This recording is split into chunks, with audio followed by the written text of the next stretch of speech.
Assalamualaikum warahmatullahi wabarakatuh.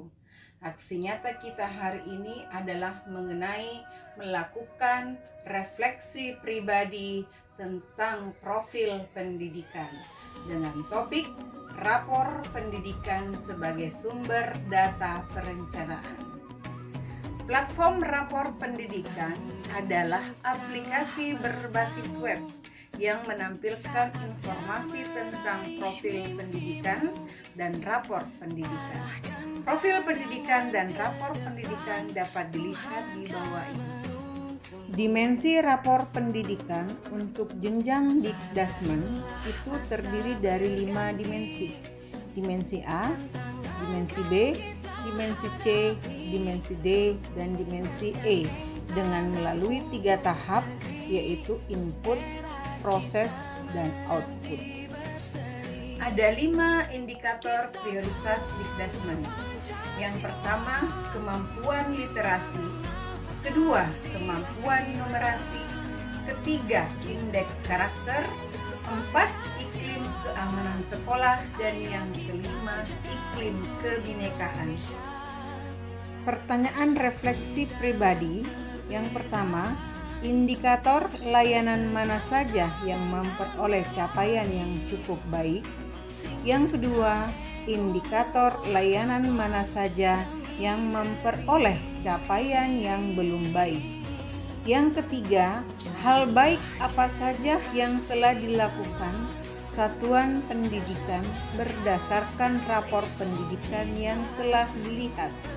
Yang keempat, bagaimana rapor pendidikan membantu saya dalam memahami kondisi satuan pendidikan? Yang pertama, indikator layanan yang memperoleh capaian yang cukup baik. Berdasarkan pertanyaan refleksi pribadi yang pertama, yaitu indikator layanan mana yang memperoleh capaian cukup baik, di sini ada 4 indikator. Yang pertama yaitu kemampuan literasi, yang kedua kemampuan numerasi, yang ketiga kualitas pembelajaran, dan link and match dengan dunia kerja. Adapun kondisi atau fakta yang ditemukan di satuan pendidikan terkait capaian ini bisa dilihat di bawah ini. Yang kedua, indikator layanan yang memperoleh capaian belum baik. Berdasarkan pertanyaan refleksi yang kedua, yaitu indikator layanan mana yang memperoleh capaian yang belum baik, maka di sini ada indikator penyerapan lulusan SMK dengan kondisi atau fakta yang ditemukan di satuan pendidikan terkait capaian ini adalah penyerapan lulusan SMK bekerja, melanjutkan studi, dan atau berwirausaha masih sangat rendah. Yang ketiga, hal baik yang telah dilakukan satuan pendidikan berdasarkan rapor pendidikan yang telah dilihat. Berdasarkan pertanyaan refleksi saya yang ketiga, yaitu hal baik yang telah dilakukan satuan pendidikan berdasarkan rapor pendidikan yang telah dilihat. Yang pertama, menganalisis rapor pendidikan sebagai panduan untuk mengidentifikasi prioritas masalah, merefleksikan akarnya, dan menentukan strategi untuk pembenahan. Yang kedua, memanfaatkan platform Merdeka Mengajar untuk meningkatkan kapasitas guru dan juga kepala sekolah sebagai upaya untuk meningkatkan kualitas pembelajaran. Yang keempat, rapor pendidikan membantu saya secara pribadi dalam melihat kondisi satuan pendidikan.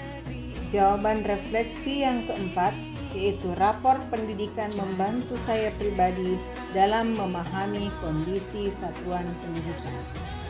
Seperti yang kita ketahui bersama, fungsi rapor bukanlah alat untuk menilai kinerja sekolah, melainkan untuk menjadi refleksi sehingga sekolah dapat membuat perencanaan untuk meningkatkan kinerja sekolah dengan optimal. Di samping itu, rapor pendidikan membantu saya pribadi dalam memahami kondisi satuan pendidikan. Sebagai seorang guru, saya dapat melakukan perbaikan dari capaian indikator yang masih perlu ditingkatkan.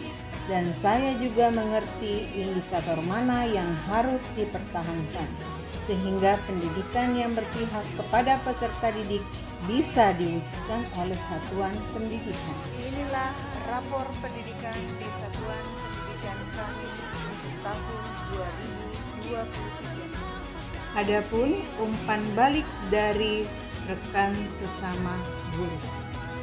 Berikut ini dokumentasi yang telah kami lakukan.